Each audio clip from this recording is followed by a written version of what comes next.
Bom, a palestra é sobre o Douglas me deu um tema bem espinhoso, né, para falar do greenwashing ao DNA verde. Eu falei, caramba, como é que eu vou falar de greenwashing sem citar empresas? Aí pode comprometer as empresas.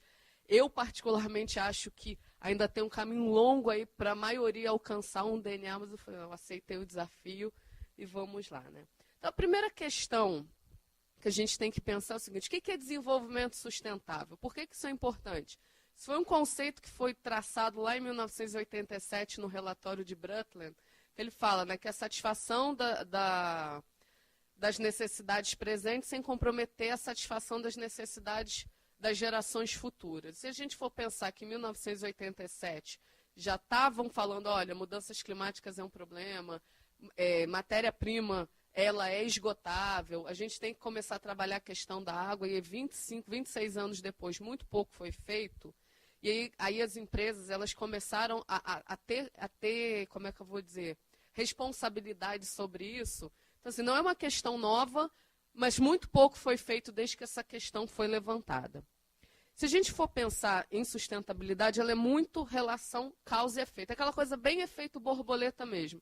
O que a gente vai fazer aqui vai impactar em algum lugar, algum grupo de pessoas de alguma forma. Então, por exemplo, alguém acha que o tsunami que teve em 2004 foi culpa da Indonésia? Ou foi culpa de décadas e décadas e décadas de uma industrialização desenfreada de Europa e Estados Unidos? Esse ano não, mas nas últimas COPs a gente vê muito Tuvalu falando, olha, se vocês não tratarem a sustentabilidade, as mudanças climáticas como tem que ser, a minha ilha vai desaparecer. Então, assim, às vezes a gente faz uma coisa e ela não tem uma reação direta. Alguém aqui associa mudanças climáticas à violência? Alguém associa falta de mobilidade à violência? Mas tem. Vamos pensar a questão das mudanças climáticas. Você tem um desequilíbrio climático, aí você tira a população rural, porque ela está tendo perdas de produção, elas vão para a cidade. As cidades elas já estão abarrotadas de pessoas, não tem mais infraestrutura, principalmente os países em desenvolvimento, eles não têm infraestrutura para receber esse pessoal que está vindo da área rural. E aí o que acontece? Elas não têm emprego, elas não têm moradia, elas vão viver à margem. Isso gera violência. E aí foi quem criou isso? Foi um grau que aumentou no planeta, mas gerou violência. Mobilidade urbana, se você não estiver próximo do seu local de trabalho, você não consegue emprego. Então você vai morar numa favela próxima ao trabalho, ao invés de morar numa casa melhor. Então tudo isso são efeitos de sustentabilidade que a gente não consegue associar diretamente. E quando as empresas elas tomaram posse, né, dessa palavra que está tão na moda e tão mal usada, sustentabilidade, qual foi a primeira coisa que elas pensaram? Reputação. Falaram, vou achar uma forma de ganhar dinheiro, de melhorar a imagem com a sustentabilidade. Se a gente for pensar do lado positivo, né, é uma baita oportunidade. A gente tem oportunidade de transparência.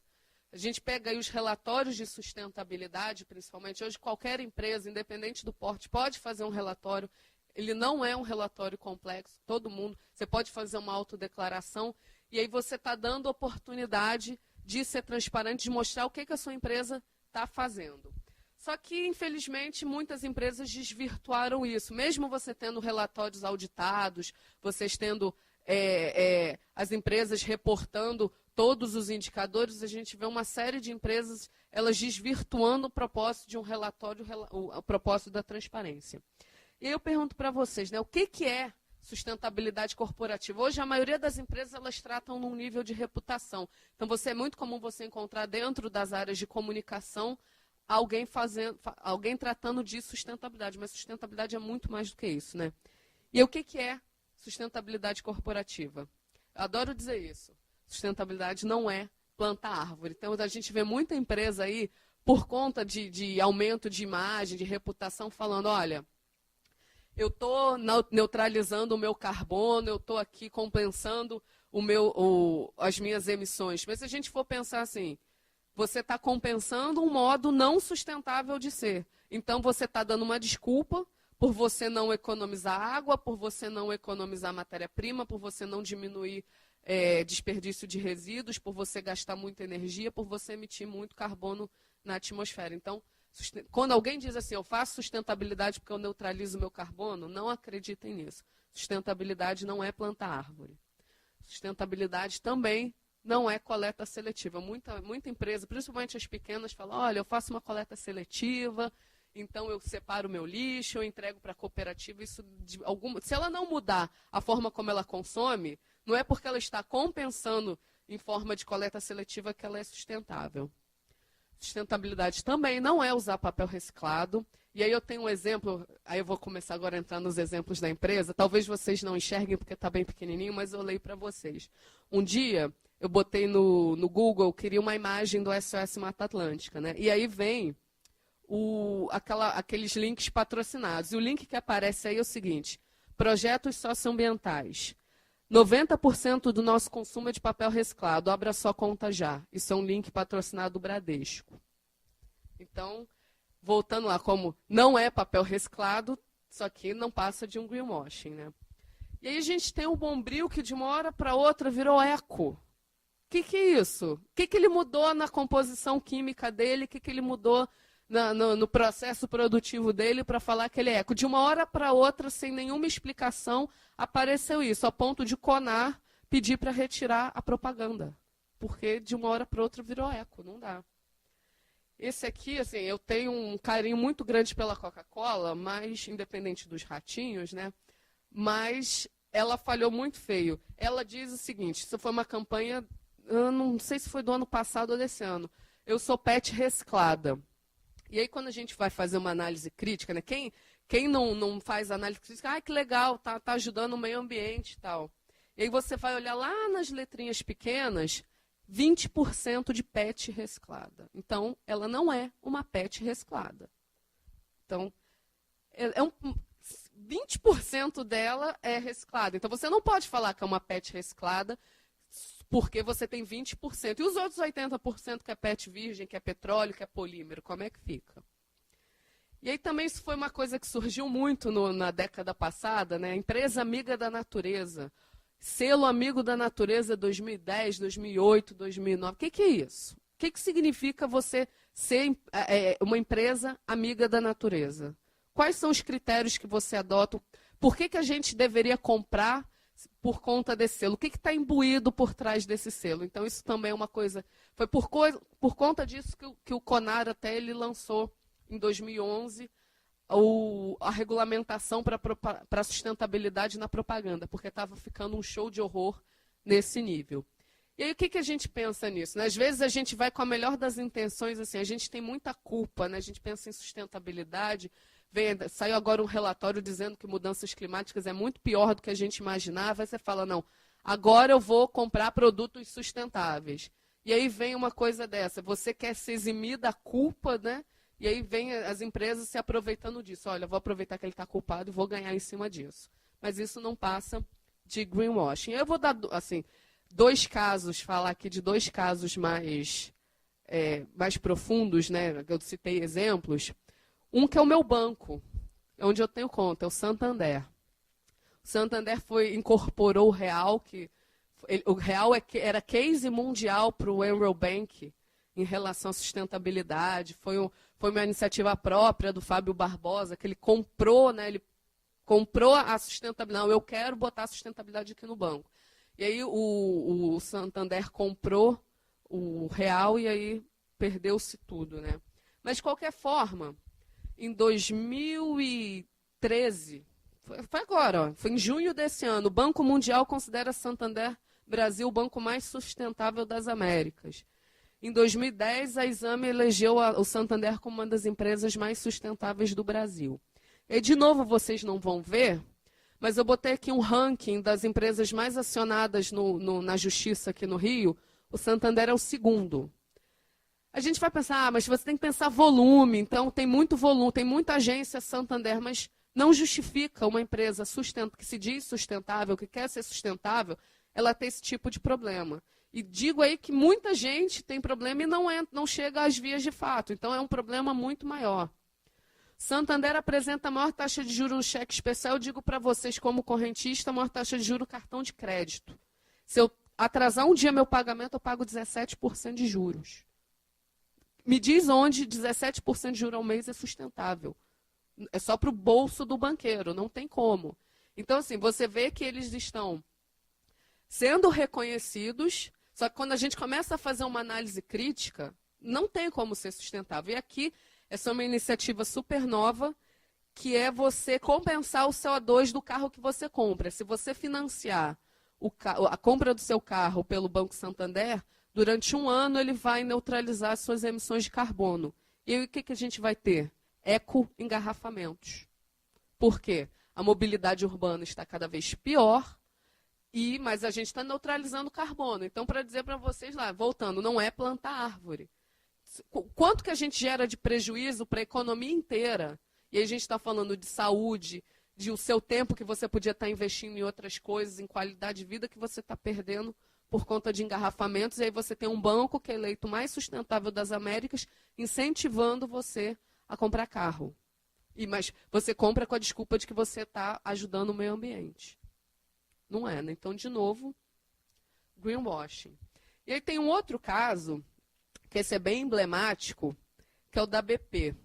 A BP teve aquele problema lá na plataforma Deepwater Horizon, no Golfo do México, em 2010, mas vamos fazer aqui retroceder um pouquinho, né?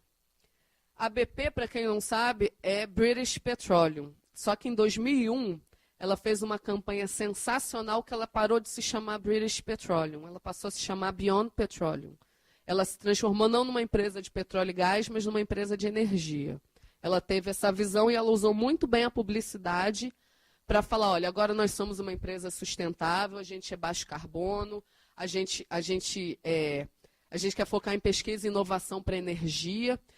E isso foi muito legal.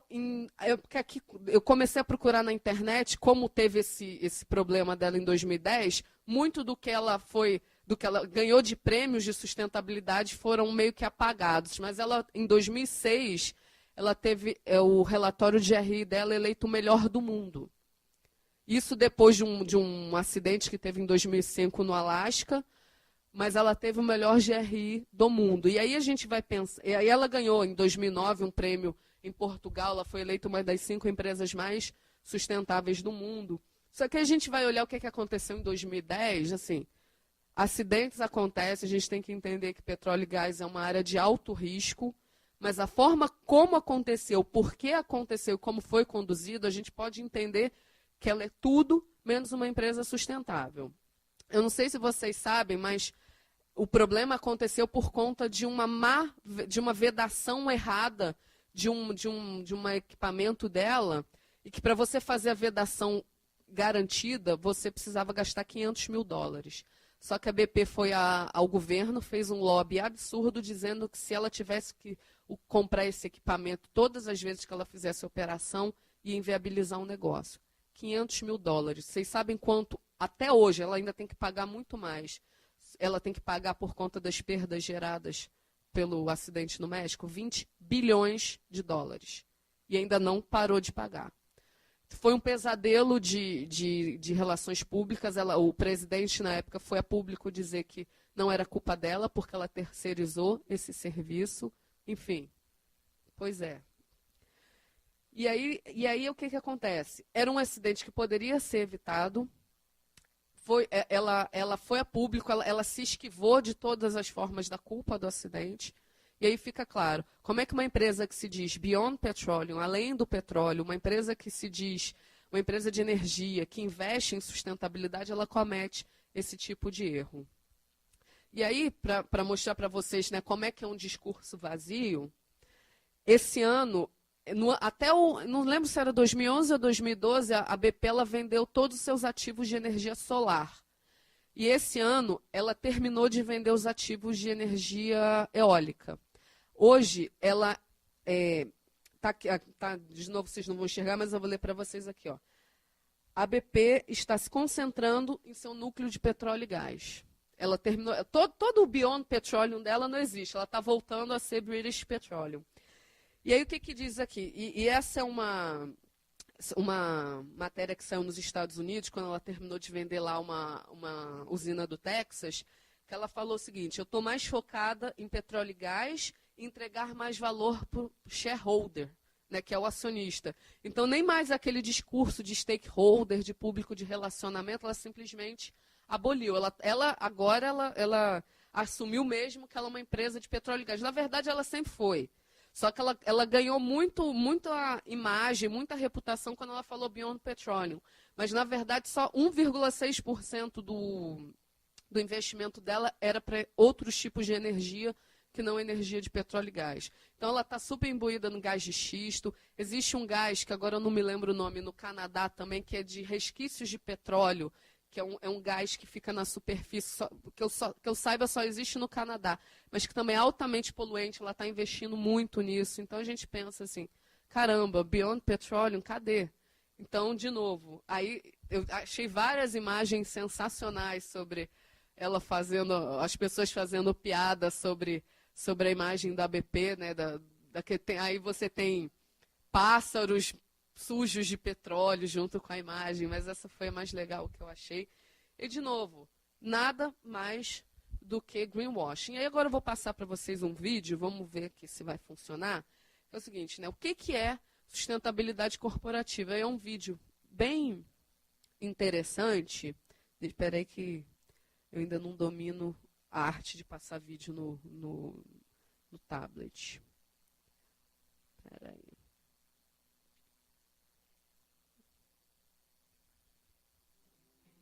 Dá para ouvir, né?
Vocês repararam qual empresa fez esse vídeo?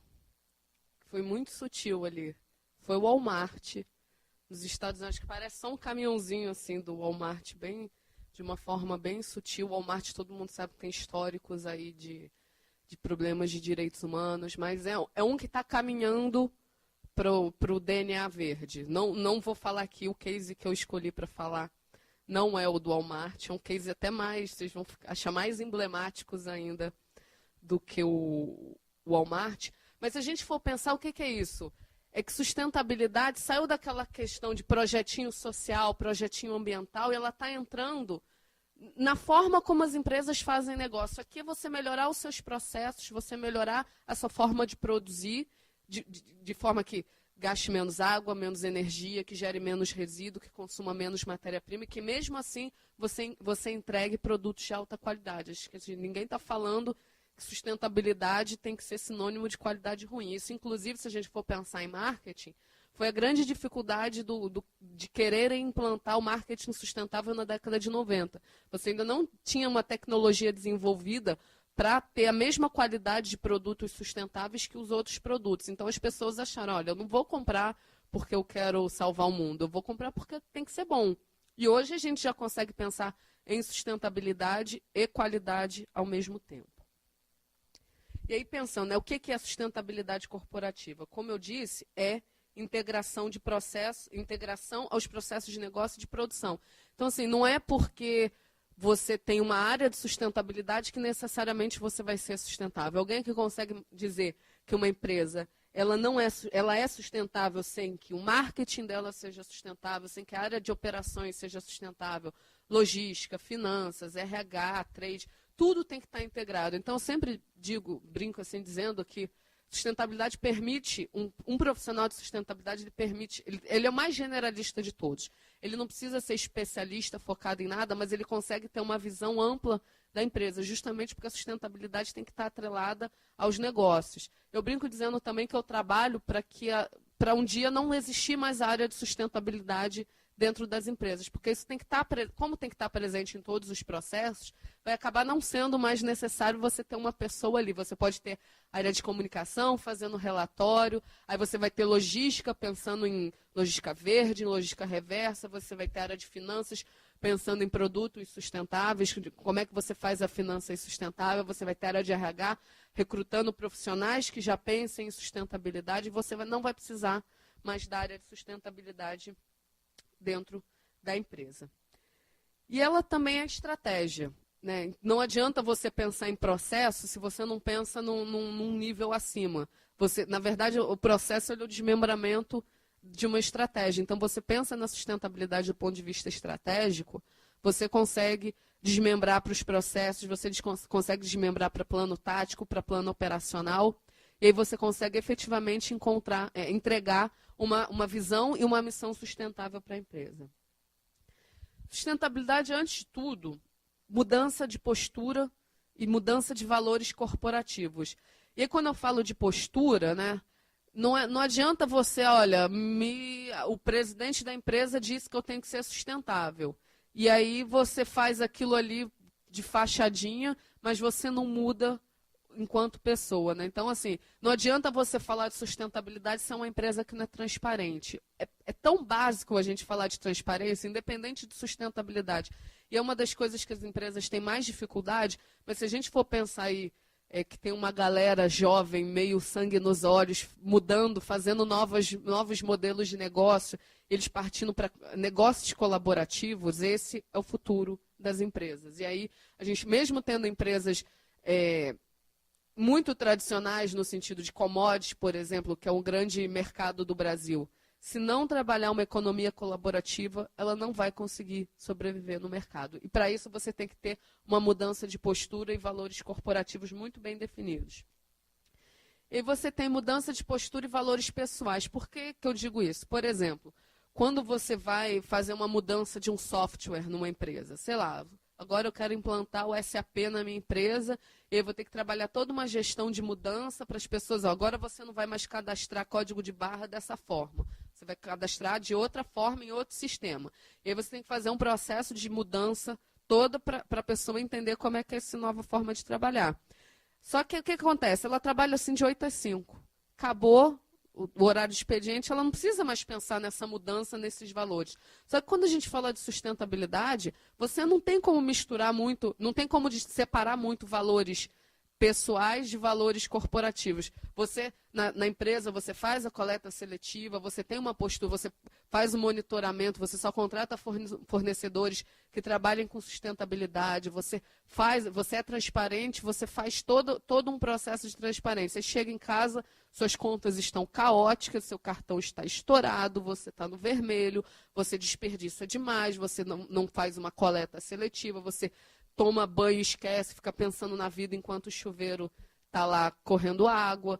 Então, você não tem como falar de sustentabilidade se a tua postura pessoal também não é sustentável. Então, essa é a grande dificuldade quando a gente fala de gestão de mudança para a sustentabilidade, porque mais do que a forma como a pessoa trabalha, você tem que mudar a forma como ela lida com a vida mesmo. E principalmente a gente aqui, né, que tem uma visão, cultura latina daquilo de muito imediatismo, né, e sustentabilidade, a gente trabalha muito essas relações de causa e efeito, de impactos indiretos, de impactos de muito longo prazo. A gente tem que pensar, olha, a gente tem que começar a tratar isso hoje, porque daqui a 10 anos vai ser um problema, mas a gente não pode esperar 10 anos para começar a tratar. A gente tem que começar a tratar. E às vezes é difícil trabalhar isso com uma cultura latina que quer muito. A gente faz balanço financeiro de 3 em 3 meses. Como é que a gente vai pensar num resultado como é que a gente justifica para um financeiro no Brasil? Falar, olha, vamos investir em sustentabilidade, porque dá retorno, é falar, 3 meses, cadê o retorno que eu não estou vendo? 6 meses, cadê? Não, não é assim. Então, e aí, por isso, a gente tem que mudar a nossa forma de trabalhar, a nossa forma de administrar. Então, a gente não pode. A gente consegue ter resultados de curto prazo, sim. Mas o fato da gente ter uma série de bons resultados de curto prazo não significa que a gente está alcançando uma sustentabilidade de longo prazo. Então, é mudança na forma de trabalhar, é mudança no novo, buscar uma transição para um novo modelo de negócios. Então, tudo isso a gente tem que pensar, né, que é a sustentabilidade corporativa de verdade. E eu vou falar aqui de um caso bem emblemático, assim, a plateia está aqui, está pequenininha, mas eu vou perguntar para vocês. Me diz uma empresa assim, não vamos falar de empresa de petróleo e gás, de mineração, que essas são muito impactantes. Vamos pensar numa empresa de manufatura, de bens de consumo, assim, a última empresa que vocês pensariam que seria sustentável. Que ela tem vamos dizer assim, ela tem uma bagagem pesada em relação à sustentabilidade. Exatamente. Então, assim, a gente tem muito ainda aquele ranço, a gente pensa nela, fala, não, essa empresa não é sustentável. Não. Ela não é brasileira, mas ela é famosa, a marca é muito famosa. Vou dar uma pista, uma empresa de produtos esportivos. É a Nike. Todo mundo lembra, né? Assim, até hoje, né? Não é todo mundo lembra. Ninguém deixa esquecer que lá na década de 90, ela foi acusada por ONGs, ativistas, de fazer uso de mão de obra infantil. E a gente tem a Nike. E aí eu fiz uma timeline, assim, justamente para tentar explicar. Tem muito mais detalhes, mas eu peguei os principais pontos para mostrar para você o seguinte, que ela saiu de um problema muito sério, ninguém aqui está negando que ela realmente teve esse problema, mas como ela começou a aprender com esse problema, e ela não divulga isso, porque ela falou que não é o objetivo de marketing dela, não é vender sustentabilidade, então ela não precisa disso, mas como ela realmente está... Para mim, ela é uma das empresas mais sustentáveis. Assim, tem outras também que eu gosto muito, mas como ela teve esse caso, ele ainda é muito forte até hoje, principalmente no Brasil, a gente está sempre repetindo isso quando fala de Nike, então eu falei, não, vou dar uma chance porque é legal falar até para as pessoas conhecerem, às vezes as pessoas não conhecem o case dela. Em 1995, ONGs ativistas acusaram a Nike de fazer uso de mão de obra escrava. Na verdade, ela não usava mão de obra escrava. O termo é corresponsabilidade. Ela terceirizou a produção dela para a Ásia. E o que acontece na Ásia? Você aluga aquela produção de tempos em tempos. Então, vamos botar aqui. Olha, durante 4 meses eu vou querer usar a sua fábrica para fabricar meus tênis. E aí, daqui a 4 meses, você tem outra empresa de outra marca usando a mesma mão de obra, a mesma indústria, mesmo tudo. Aí, depois, 4 meses, você tem outra indústria. Então, o que eu quero dizer aqui é o seguinte, que ninguém na indústria de artigos esportivos é santo. A Nike ela foi escolhida porque ela era maior, então, assim, um escândalo com a Nike daria muito mais visibilidade do que se fizesse com uma outra menor.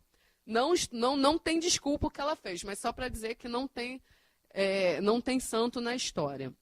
E aí, em primeiro lugar, assim, a primeira reação dela é aquela que todo mundo tem. Mas não sou eu, a minha produção é terceirizada. É o erro que, na verdade, assim, em 1995, talvez fizesse sentido ela falar, olha, não fui eu, não foi a minha empresa, meu fornecedor. Hoje, seria muito problemático ela dá esse tipo de desculpa. E aí, durante muito tempo, ela apanhou muito por conta disso. E aí, o que aconteceu? Em 1998, ela resolveu, cansada de apanhar, ela resolveu criar a área de responsabilidade social empresarial. Não era responsabilidade social empresarial, responsabilidade sociocorporativa, socioambiental corporativa, whatever. É a área que ainda tem um monte de empresa aí. E só que o que acontece? A área de responsabilidade socioambiental, ela cumpre muito requisitos legais e ela faz muito projetinhos ali soltos. Não necessariamente linkados a dar uma lucratividade para o negócio. Mas, aí por que eu botei isso aqui? Eu botei a fórmula que é para eu não esquecer. Ela, em 1998, um dos projetos que ela levou à frente com essa área foi o projeto de abolir como é que é, meu Deus? Hexafluoreto de enxofre. Isso, hexafluoreto de enxofre. O que é isso? É o material para mola do tênis. Só para vocês terem uma ideia, esse material é 1000 vezes pior que o dióxido de carbono em termos de mudanças climáticas. E por que eu botei 1998 e 2006? Esse foi o processo que ela demorou. Ela demorou 8 anos para ela conseguir abolir essa matéria-prima do produto dela. Aqueles Nike Air, que tem aqueles solados enormes, era feito com esse material. E ele é muito nocivo ao meio ambiente. E ela conseguiu. Mas só para vocês terem uma ideia, isso aqui é um dos projetos mais simples que uma empresa pode fazer. Demorou 8 anos. Você tem outros projetos aí que você demora 20, 30 anos para conseguir fazer a transição. E mesmo assim é muito complicado. Então, assim, as pessoas falam, não, quando virar um problema, eu vou lá e faço. Não é porque você não vai resolver de um dia para o outro. Então, tem que começar o quanto antes. Mas aí o que aconteceu? Ela viu que como ela estava fazendo esses projetos soltos, não estava dando resultado, ela continuava sendo criticada, a mídia continuava acusando ela. E aí o que ela resolveu fazer? Em 2000, ela não criou, mas ela foi a pioneira em fazer os relatórios, auditorias sociais dentro das fábricas. Por quê? É difícil você controlar um terceiro muito longe, você tem uma cultura completamente diferente na Ásia, você tem regulamentações governamentais muito frouxas, então assim, o trabalho infantil lá é permitido, então é difícil ela controlar isso. E ela ajudou a criar um sistema de auditoria social e que, para o setor dela, que é vestuário, né, e moda e tal, e ela foi a pioneira nessa auditoria social, e ela começou a trabalhar com parâmetros. Então, assim, para você ser o meu fornecedor, você, no mínimo, tem que ter isso. E aí, desde 2000, ela vem trabalhando isso muito forte. E aí, em 2008, ela deu uma guinada muito forte, né, nessa questão de sustentabilidade. Ela parou de ter essas ações pontuais dentro da área. Ela passou a trabalhar mais focada em negócio. E em 2008, ela fez uma parceria com o Natural Step, que era um projeto que ela tratava de algumas ações, e uma delas era o Closing the Looping, que é o fechando o ciclo. O que é o fechando o ciclo? É você pensar na produção do seu produto, desde a extração da matéria virgem até, não digo nem o descarte final, mas como ele vai ser reutilizado.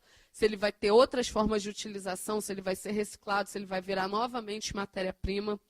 E aí isso virou como é que chama? Um breakthrough, uma quebra de paradigma nessa questão da Nike. E aí, em 2009, o que era responsabilidade social empresarial virou uma área de inovação e negócios sustentáveis. E aí, em 2010... aí o que eu digo foi a mudança no modelo de negócios. Agora, sustentabilidade é uma forma de negócio, ela busca lucratividade, ela busca rentabilidade com a sustentabilidade. Então, ali dentro da plataforma de inovação e negócios sustentáveis, para existir o produto, ela tem que passar por esse modelo. Então, assim, ela fez um ranking de pontuação, ela criou um sistema de computador que você bota todos os designers. Isso que é legal, a área está colada com a área de design da Nike.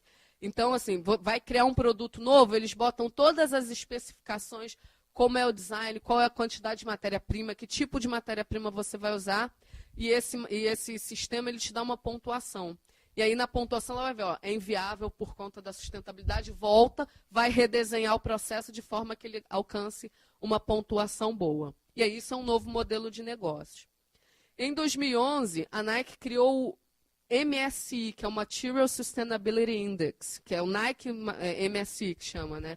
Que é justamente você criar um ranking de materiais, o que você pode usar, o que é material bom, o que é material ruim, o que não é. E o legal disso é que em 2013 ela abriu isso, né? Ela criou um aplicativo que é o Making of Making, que quem trabalha com produção, quem trabalha muito com materiais, com a parte de, como é que eu vou dizer, de vestuário, de fabricação de bens de consumo, você nesse aplicativo você baixa, ele tem para Android e para iOS, e aí ali você tem como é que eu vou dizer, o ciclo de vida daquele produto, qual a origem do produto, então isso é muito legal. E aí se a gente for pensar que tem o quê? 18 anos, desde um mega escândalo que a Nike teve, olha o tempo que ela demorou e até hoje as pessoas ainda não conseguem dissociar aquela imagem, não, ela emprega escravos, ela emprega crianças e tal. E aí a gente pergunta, poxa vida, a Nike tem um baita de um case aí, ela tem uma área muito estruturada, por que vocês não comunicam a sustentabilidade? Porque ela diz, não é a nossa plataforma de marketing. Nossa plataforma de marketing é pegar lá o Kobe Bryant, o LeBron James, patrocinar esses caras e vender performance. É isso que é o marketing da Nike. Sustentabilidade, ela é uma coisa interna pro negócio, assim como você pegar inovação, você escolher tecnologia, você escolher eficiência operacional, você trabalhar logística, ela usa a sustentabilidade de uma forma muito interna. Então, assim, ela não está buscando reputação, ela viu que ela pode muito melhorar os negócios, então tem o case do Air Jordan. O Air Jordan, eu não sei, mas eu acredito que seja o tênis mais vendido no mundo, porque é o único tênis que tem a marca de um atleta. Todos os outros, eles são patrocinados. É Nike não sei o quê, por LeBron James. Nike não sei o quê, sei lá, esqueci o nome daquele corredor lá da Jamaica. Usain Bolt. E aí, esse é um tênis mesmo da marca Michael Jordan. E aí, quando ele foi o primeiro tênis a trabalhar com o conceito de 100% sustentabilidade. E aí, quando o designer do tênis foi conversar com o Michael Jordan, ele falou, olha, não permito porque eu não quero que caia 1/10 da minha performance, da performance do tênis. E aí o designer falou, não, acredita em mim que senão não vai cair a performance. Ele foi feito um tênis com a mesma performance, 100% sustentável.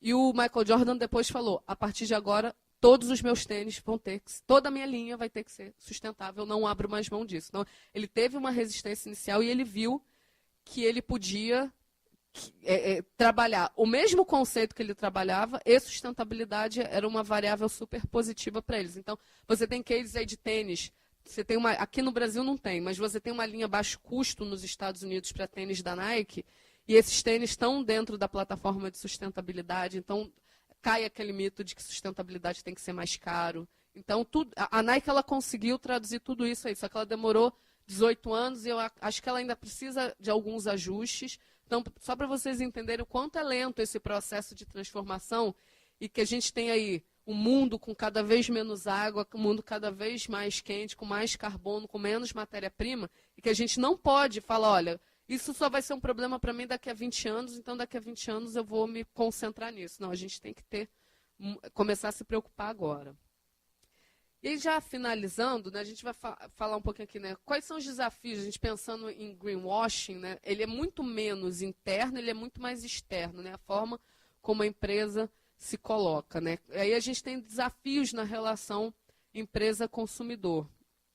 Primeiro é o seguinte, os consumidores estão cada vez mais educados em relação à sustentabilidade. Longe do ideal, tá, mas eles já estão mais preocupados, eles já estão olhando como é que a empresa está atuando, o que ela faz, o que ela não faz. Então, isso é um fator de risco para empresas que não se preocupam com sustentabilidade ou que usam a sustentabilidade de forma errada, só comunicando aquilo que não faz. Então, a gente tem aí um exemplo clássico, em 2011, quando teve aquele boicote que foi capitaneado na internet a Arezzo. A Arezzo estava fazendo uma campanha de... É complicado, né? Para que você vai usar pele de raposa no Brasil? Que é quente pra caramba, né? Mas, enfim, ela disse que era uma tendência mundial. Só que aí ela teve não só um prejuízo muito grande de imagem, porque foi boicotada mesmo, como ela teve um prejuízo financeiro, porque ela teve que retirar toda a linha de peles das lojas. Então, assim, foram 2 custos aí muito altos. Então, o consumidor, a gente tem mídia social, o consumidor... A questão do próprio rato da Coca-Cola. Então, assim, os consumidores, eles estão mais exigentes, eles estão mais atentos à sustentabilidade. Você tem aí institutos, você tem campanhas, você tem regulamentações governamentais e regulamentações de mercado já empurrando a sustentabilidade, fala, olha, não tem mais como adiar. Então, por exemplo, você pega a campanha da Sul América, você tem lá a campanha do Santander falando, ó, compra um carro que a gente paga aqui 1 ano de neutralização de carbono. Aí você tem a Sul América que vende seguro de carro falando, olha, não evita o carro, compra uma bicicleta, vai andar de bicicleta. Então você já tem isso, porque ela sabe que está inviável essa questão de mobilidade urbana, que está gerando prejuízos, prejuízos até para ela também, enquanto empresa seguradora, a questão de muito carro na rua, porque o carro, você fica lá andando, vai e volta, aquilo gera mais desgaste no freio e tudo, então ela está tendo mais prejuízo com isso. Então você já vê o mercado se movimentando, pressionando as empresas a tratarem de sustentabilidade. E você não é uma regulamentação governamental, né? Porque o CONAR, ele é do próprio mercado, mas não deixa de ser uma regra que tem o poder de tirar comercial de empresa do ar. E aí vocês, de novo, não vão enxergar. Depois, se vocês quiserem, eu passo essa apresentação. Mas, por exemplo, em maio desse ano, um grupo de consumidores deu uma queixa no CONAR sobre a BIC, porque a BIC dizia o seguinte, que ela estava vendendo como é que chama aquilo? Ecocorretivos. E aí, quando os consumidores reclamaram porque não tinha mudado em nada a fórmula. Ela alegou que, como era um corretivo à base de água, ela se sentia no direito de usar a palavra eco. Mas, para você verem, a mesma coisa do Bombril. E aí, o que aconteceu? O CONAR exigiu que ela fizesse a alteração. Então, é um órgão forte que ele regula mesmo essa questão e está cada vez mais focado nisso. E aí dou uma dica aqui, infelizmente não existe um similar brasileiro, mas é um site, goodguide.com, que é muito bom. E eles também têm um aplicativo para Android, tem um aplicativo para iPhone, iPad, que é o Good Guide. O que é o Good Guide? Você entra lá no aplicativo, digita o nome de um produto, ele vai te dar um ranking de sustentabilidade, ele vai dar uma nota de sustentabilidade para aquele produto, e ele tem toda a descrição ambiental e social do produto. Então, ali você vai saber produtos que são bons, que são fabricados de forma correta, produtos que não são fabricados. Então, é uma ferramenta. Infelizmente, não tem aqui no Brasil, então, assim, não tem ninguém aqui de tecnologia, porque sempre quando eu falo desse Good Guide, eu faço um apelo para o pessoal de TI e falo, olha, galera, vamos fazer um aplicativo para a gente aqui, porque isso é bom para a gente. Mas, pelo menos, você vai encontrar produtos similares. Às vezes, uma marca que tem nos Estados Unidos, eu sei que já tem na Austrália, acho que em alguns países da Europa também já tem esse aplicativo. E aí você tem a mesma marca lá, a mesma marca aqui, é só você olhar a procedência. Às vezes, muito produto é exportado do Brasil para lá, então você olha e fala, poxa, esse aqui que eu jurava que era sustentável, não é, esse aqui é super sustentável. Então, e aí a gente consegue priorizar os produtos e aí começar a forçar as empresas que não são sustentáveis a trabalhar saindo desse greenwashing, buscando um DNA, que eu não digo nem que é DNA verde, porque o DNA verde vai lembrar muito árvore, né? Eu digo que sustentabilidade não é plantar árvore. Eu chamo de DNA azul. Mas, enfim, é o DNA da sustentabilidade. E aí tem o site, tem o blog da empresa, meu e-mail, telefone, se vocês tiverem alguma dúvida, quiserem falar alguma coisa. Não, mas assim, depois da. Que eu vou perguntar, responder também, mas se quiser depois comentar alguma coisa, então assim, a gente tem vários white papers da empresa. Ah, Juliana, me manda um artigo, me manda alguma coisa. Vocês acharem que eu posso ajudar vocês com alguma dúvida existencial, então, enfim, não sei. Mas eu estou sempre à disposição. Se tiverem alguma dúvida agora também estou aqui. Acho que eu tenho 10 minutos, é isso? Sim, então, aberto.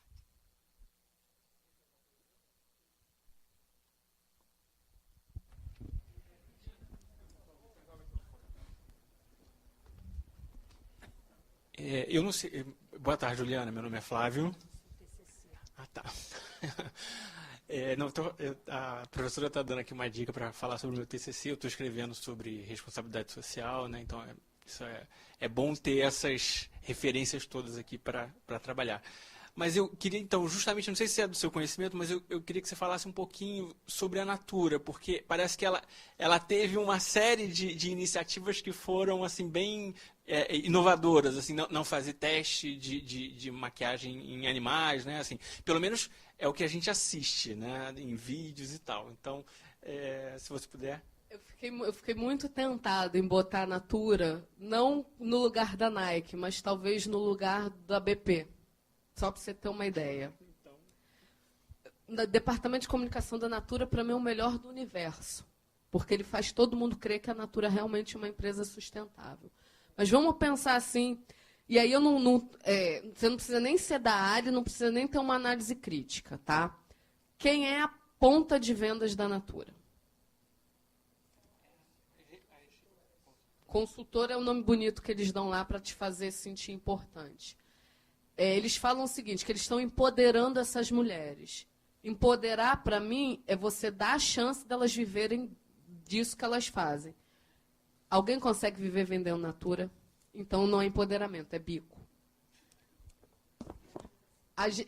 Ela fala assim, você vai falar com ela, ela diz, olha, isso está previsto em lei, se chama marketing direto. Ok, não estou questionando a lei. Para uma empresa que se diz sustentável, falar só de lei é imoral. Fazer isso que ela faz é imoral. Porque você tem numa ponta uma vendedora ganhando R$300 e que vai ficar só nisso porque ela não tem como viver de Natura. E você tem na outra ponta o Guilherme Leal, que foi o fundador, com uma fortuna de 2 bilhões. Então, sustentabilidade é win-win. É todo mundo ganhar. Esse é o ponto mais claro para todo mundo. Você não precisa ser entendido em nada de sustentabilidade. Isso é muito claro. Aí vamos entrar em outras questões. A logística da Natura é uma logística muito suja.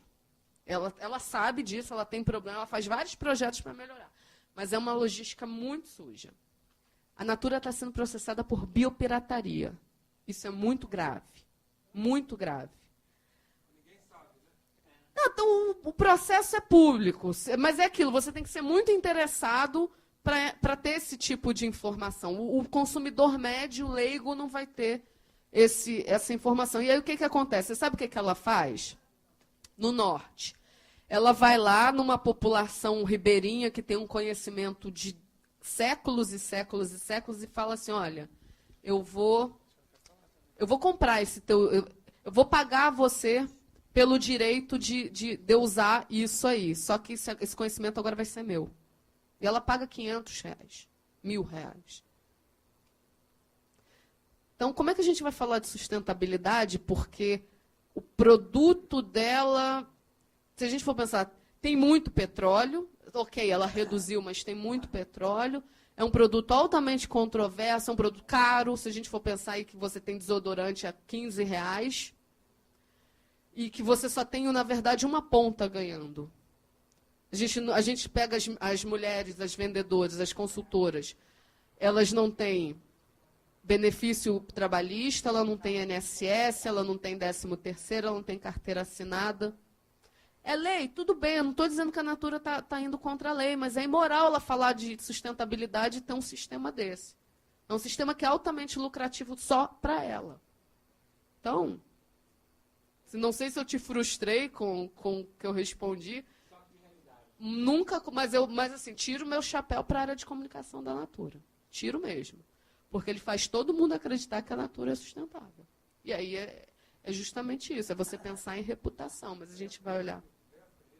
Ganha, ela foi eleita a segunda mais sustentável do mundo. Um livro que eu recomendo para todo mundo é Corporação 2020. Esse livro é o melhor dos últimos 15 anos tratando de economia e sustentabilidade. Existe o case da Natura, e você vê claramente que a Natura passou todas as informações erradas para o economista lá, o indiano, que escreveu o livro. Aquilo ali você vê que foi a informação passada. Porque ele fala de empoderamento, só que ele não sabe que aqui no Brasil você tem uma lei trabalhista que protege e que a Natura encontrou uma forma de reduzir custos, não com eficiência operacional, mas tirando esse sistema trabalhista, porque ela economiza muito não pagando esses benefícios. Se você for olhar, a Natura não deve ter 10 mil funcionários. Se duvidar, ela tem bem menos do que isso. Então, assim, só 10 mil são beneficiados. E o resto? Quantas forças de venda? Quantas pessoas ganhando R$300 por mês a Natura não tem aí vendendo tudo no Brasil? Eu fiz projeto que eu fiquei 6 meses no Pará. Tinha Natura lá, tinha consultora no interior do Pará, tinha consultora. Então, ela consegue estar em todos os lugares. Só que, ao invés de pagar uma pessoa, uma vendedora, sei lá, R$2.000, ela tem 20 gerando para ela R$300 por mês, a um custo muito menor do que essa de R$2.000. Então, assim, é complicado falar da Natura, porque a percepção que as pessoas têm de sustentabilidade dela é muito forte. Eu vou dar outro choque de realidade em vocês. A Souza Cruz é uma empresa super sustentável. Ah, é mesmo? Ficou? Eu trabalhei na Souza Cruz. Mas já não é um benefício, sim, já não é um benefício eles estarem ajudando pessoas do Nordeste a ganharem R$300 por mês que seja, né? Mas, Já não é olha só, seria um benefício, assim... Não estariam ganhando nada lá, sei lá. Não é que estaria... Aquilo ali não é um emprego, ela fala assim, eu estou empoderando mulheres. Quando você fala de empoderamento, você está falando o seguinte, eu tenho liberdade. Eu tenho liberdade para fazer o que eu quiser. Isso não é... Ela não tem liberdade com R$300 por mês. Você não sobrevive com R$300 por mês. Isso é bico. É uma complementação. Não é emprego nem empoderamento para ninguém. Quer dizer, é essa imagem que ela passa. Não, eu estou ajudando as comunidades que não teriam renda nenhuma. Ajuda de verdade, dá um emprego para elas. Você tem estrutura para fazer isso, e ela não faz. Porque aí gera custo para ela encontrou uma forma de reduzir custo. Repito, não é ilegal o marketing direto. A Avon faz, a Mary Kay faz, várias fazem.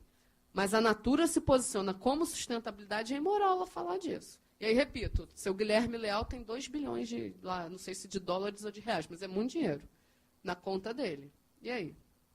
É justo uma ganhando 300 e ele ganhando 2 bilhões? É isso que a gente... A sustentabilidade, ela parte do princípio que tem que ser boa para todo mundo. E um dos princípios de empresa é justamente isso, o menor e o maior salário, o menor e o menor renda. Então, como é que a gente vai falar disso? Numa que a força de vendas, que a ponta que está fazendo a integração empresa-consumidor está lá fazendo aquilo de bico, porque ela não consegue, não chega a um salário. Para ganhar R$300, você tem que vender muito, eu vou te dizer isso. Porque é bem pouquinho mesmo que ganha. Então, ou então, tudo bem, tem gente que monta loja e vende, fica só vendendo Natura, Avon, blá, blá, blá. Só que você tem que ter um capital inicial para fazer isso, é um negócio. E aí você não está falando de empoderamento de mulher, você vai ter que comprar um monte de produto. Cadê o dinheiro? Cadê o capital de giro para ter esses produtos em mão para poder fazer uma loja? Aí você tem que pagar um ponto de venda. E aí? Não é fácil, não é. A Natura amarrou muito bem isso, só que ela se foca muito no produto dela para desviar o olhar do processo. Porque se você olhar para o processo dela, você fala, opa, tá errado aí. Mas procure esse processo de biopirataria dela, porque é grave. Eu sou do tempo do Betinho. Adoro o Betinho. Também, a vida inteira, né? Então, Betinho dizia o seguinte... Eu fazia voluntariado para a campanha da fome. Isso, a gente já passou por isso também. Mas aí eu me lembrei quando você falou sobre a Souza Cruz, com todo o respeito. Então, eu conheço a Souza Cruz do tempo que ela estava lá na Tijuca, da Cor de Bonfim. Você não tinha nascido. Com certeza não tinha. Ali tinha Área de pesquisa e inovação. Isso. Era um P&D lá que eles tinham, interessante já naquela época. Bom, lógico que quando eu lembro de Betinho, eu me lembro dos tipos de negócio que ele não acolhia e não adiantava tentar ter o selo do balanço social, porque ele não tinha disponibilidade nem para armas, nem para fumo, né? Aquelas áreas de negócio sensíveis à questão que se chamava responsabilidade social. A sustentabilidade veio depois, com tripé, etc. Bom, será que realmente a Souza Cruz, que depois criou até tinha um colega nosso lá, que foi o diretor de RH, que eu me esqueci o nome dele agora, e que ficou responsável por sustentabilidade lá também, será que realmente uma empresa que fabrica, né, esse tipo de negócio, uma empresa que lida com armas, com essas questões assim, nevrálgicas da saúde, será que realmente conseguem se tornar sustentável? Olha só, a gente está falando de duas coisas. A gente tem produto e processo. Quando a gente fala de produto, é até curioso isso, porque assim, a gente tem empresas de bebida que eu acho muito mais danosas. Esqueci dessa, era a terceira, desculpa. A gente já, pode colocar aí no saco Ambev. Eu acho muito mais danoso a bebida no sentido que, assim, você tem as regulamentações governamentais que impedem fumo em local fechado, que tem que ter mesmo, tem que cada vez mais, assim, fumar tem que ser uma atitude, uma opção individual sua. Eu não fumo, nunca fumei, odeio fumar, sou atleta, então eu não quero fumar de tabela porque você fuma. Então eu acho que essas regulamentações têm que existir mesmo, mas de novo, é uma escolha individual. E você cumprindo as regulamentações governamentais é uma escolha individual e um risco individual. Vamos pensar numa bebida. Você bebe, dirige e você atropela alguém no meio da rua que não tem nada a ver com a história. Então, ela é uma escolha individual, o risco não necessariamente é individual. Por isso que eu acho mais complexo a questão da bebida, só que se você for olhar a percepção que as pessoas têm de sustentabilidade, a indústria de fumo é muito... as pessoas repelem mesmo a indústria do fumo e as empresas de bebida elas estão sempre lá em cima. Então, assim, é o que eu digo. Tudo está associado a risco. Você comer fast food, você gera um risco. Você comer coisas ruins, você comer uma fruta com agrotóxico, ela te faz mal. Você usar muito o celular faz mal. Você dirigir de forma perigosa faz mal. Tudo é uma questão de risco. Então, assim, eu não fumo porque eu escolhi não assumir o risco de ter doenças associadas a fumo. Então, acho que assim, eu vou olhar o processo da empresa, e aí que eu cobro mesmo, eu quero olhar a sustentabilidade, e aí depois eu posso te falar N projetos maravilhosos, N procedimentos maravilhosos que a Souza Cruz tem em relação à sustentabilidade, que você não vê em muitas empresas aí que se colocam como sustentáveis, só que ela tem um produto controverso, ok? Mas você tem que saber discernir o seguinte, eu fumo por uma escolha minha. Tudo bem, eu sempre, quando eu falo da Souza Cruz, as pessoas falam para mim, mas em 1900 e não sei o quê, na década de 60, a Souza Cruz fazia sample de cigarro em porta de escola. Ok, gente, a gente tem que entender o contexto. Naquele contexto, era válido isso. Vamos pensar no momento de agora. A Souza Cruz não faz propaganda, mas a gente já tem aí uma geração, desde 2000, que ela não faz propaganda, então você já tem uma geração jovem que não cresceu assistindo aquelas propagandas maravilhosas de cigarro, maravilhosa, a trilha, as melhores trilhas de musicais eram as trilhas de propaganda de cigarro. Então você já não tem uma geração assim, você só tem a comunicação em ponto de venda. A Souza Cruz não faz, a Souza Cruz pode fazer propaganda institucional, a Souza Cruz não faz. A Souza Cruz não vende cigarro para menor de 18 anos, é uma campanha fortíssima. Qualquer evento que a Souza Cruz patrocina, ela não permite, mesmo acompanhado de pai e mãe, ela não permite a entrada de menor de 18 anos. Então, assim, por quê? Porque ela entende que é uma atividade associada a riscos e que você tem que ter discernimento suficiente em optar por fumar ou não. E aí é a questão de escolha do produto, e é qualquer coisa que a gente escolhe na vida. Não só cigarro, mas qualquer roupa que a gente usa, é o alimento que a gente come, é como a gente escolhe, o estilo de vida que a gente escolhe, se eu quero morar na Barra, usar um carro, ficar 3 horas no trânsito, ou se eu prefiro morar na Zona Norte, do lado de metrô, e eu poder usar um transporte público ao invés de transporte individual. Tudo isso é escolha. É complicado porque é um produto controverso. Você não tem níveis mínimos de consumo. Você pode consumir bebida sem problema algum, sem virar um alcoólatra e sem comprometer as pessoas, mas você não tem nível mínimo de consumo para cigarro. Mas, de novo, as pessoas elas estão cientes ao risco. Você tem propaganda, você tem regulamentação governamental que diz que fumar faz mal. Você, quando compra o cigarro, você sabe, você tem todas as informações ali. Pois é, regulamentação governamental. Eu acho que tem que ter mesmo. Mas é uma escolha individual. Só que, assim, eu já nem tento mais convencer as pessoas, porque realmente é um produto muito controverso, mas é uma empresa muito sustentável, por incrível que pareça. Você diz, eu até acredito. Mas eu também não fumo. Estou com crédito. Mas se vocês quiserem estudar mais o Case Souza Cruz, ele é muito legal. Aqui no Brasil, qual é que você, já que você trabalha com isso, dessas assim mais conhecidas, né? Se for uma pequenininha assim, a gente não vai poder avaliar. Que você considera realmente que faça um trabalho sustentável e que vem crescendo por conscientização, eu queria assim, entendeu? Estou sonhando. Por conscientização, independente de regulamentação, independente disso, daquilo, do próprio marketing. Não é uma empresa que é brasileira. Um sentimento, não precisa, mas que seja conhecida. A BASF é uma empresa. Ela trabalha. As empresas que trabalham sustentabilidade do ponto de vista de inovação são as que têm o maior DNA de sustentabilidade. Tá? Ela não precisa comunicar porque isso não é plataforma de marketing, isso é plataforma de produção. Então, empresa que pensa nisso, a Coca-Cola, eu citei esse caso aqui, mas eu acho que é o caso de puxar a orelha do marketing. Não é que a empresa não é sustentável porque ela fez uma propaganda iludindo as pessoas dizendo que era um pet sustentável. Ela está propondo um novo modelo de negócio de um produto que lançou há muito pouco tempo, deve ter 15 dias, que é o Del Valle Reserva, que é o suco de açaí, e que o que acontece?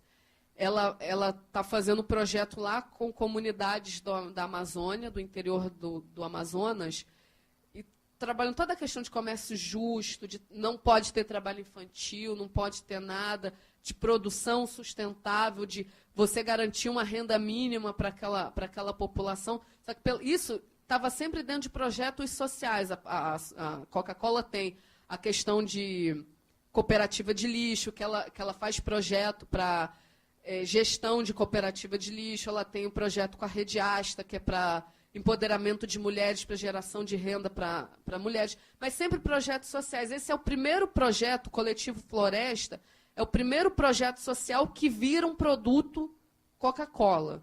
Então, assim, se der certo, ele é muito recente, então não tem dados, mas se der certo, ela está mudando o modelo de negócios dela. Ela está introduzindo um novo modelo de negócios, e aí eu acho que isso vai saudável, né? Saudável e a forma como ele é produzido, porque assim, uma coisa é você ter o açaí, você tem concorrentes da Coca-Cola já nessa questão das superfrutas, você tem, lá no Pará, você tem produção de açaí, plantação de açaí super sustentável, mas é aquela produção em massa. Só que ali você tá trabalhando com comunidade, então é diferente, você tem um açaí sustentável no Pará, só que é um açaí de extrativismo ali. Não de extrativismo, mas é um negócio para algum produtor rural que está produzindo aquilo ali. Ok, é legal porque é sustentável, mas ali você tem todo um valor compartilhado que vai muito além do produto, que você está empoderando comunidades e aquilo está se transformando num negócio rentável para ela e para você. E aí eu acho que esse case... Então me pergunta daqui a um ano se isso deu certo ou não. Aí é o oposto da Natura, como você colocou. Porque da mesma forma a Natura se apodera também de muito açaí lá. Então, assim, é um modelo de negócios dentro de um modelo tradicional da Coca-Cola, mas é um que eu vou acompanhar muito de perto, porque eu trabalho com modelagem de negócios, então eu vou acompanhar para ver se dá certo ou não. Então, assim, a gente tem essas iniciativas. É difícil você falar uma empresa 100% sustentável, né? Elas ainda estão em fase beta, mas eu acho que a transformação para um novo modelo de negócio... Tem uma empresa que que é o meu xodó. Assim, ela é uma empresa nem um pouco conhecida no Brasil, apesar de ter unidade aqui, se chama Umicore. A Umicore é uma mineradora, ela tem uma sede Brasil aqui em Guarulhos. O que é a Umicore? Ela se formou através da fusão de várias empresas, da joint venture, não era fusão, de várias empresas de mineração. Ela fazia cobre e zinco, se eu não me engano. E aí, desde 2004, ela começou um processo de transformação de empresa de mineração para empresa de tecnologia sustentável. Ela ainda não é uma empresa 100% de tecnologia sustentável, ela ainda é 50% mineração. Mas o que ela faz? A tecnologia sustentável ela é muito reciclagem.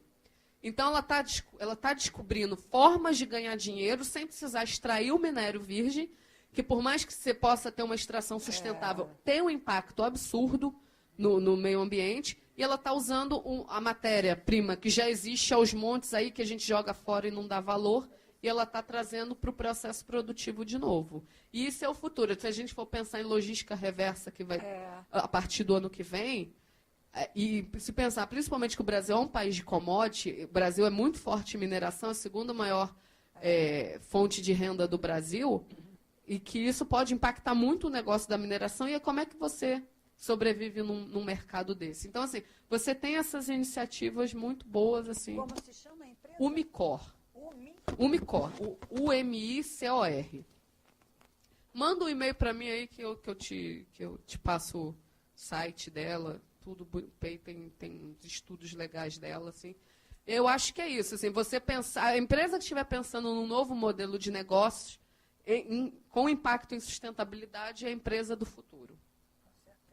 E aí a gente está falando petróleo e gás, vai ter que fazer muita coisa, porque a gente está caminhando para uma economia de baixo carbono. Agricultura, as empresas agrícolas, elas vão ter que pensar em saída por conta de mudanças climáticas. Mineração vai ter logística reversa, mudanças climáticas também impactam. Produção, se a gente for pensar, por exemplo, celular. Você tem uma Apple da vida que todo ano, celular de ano em ano. Mas, por exemplo, o meu iPad é um iPad 3. Eu comprei em maio do ano passado. Em maio desse ano já tinha um iPad 5. Então, assim, os ciclos de lançamento estão cada vez menores. Mas e aí, é lixo eletrônico. O que faz com isso? Onde tem que ser a fonte de renda da Apple? Em hardware ou em software? Ela tem que virar uma empresa de equipamento ou ela tem que virar uma empresa de serviço? Então, você tem que pensar nessa transição, assim, eu consigo estender o ciclo de vida do meu produto, mas eu vou começar a ganhar dinheiro em outras fontes. E aí é fonte de serviço, que é muito menos impactante. Então, esse é o futuro para a sustentabilidade. E aí, né, Douglas? Fica já o convite para 2014, maravilhosa. Muito competente, muito jovem. Muito apaixonada pelo que faz, Douglas, 2014. Não é não? Se Deus quiser. Muito obrigada pela atenção.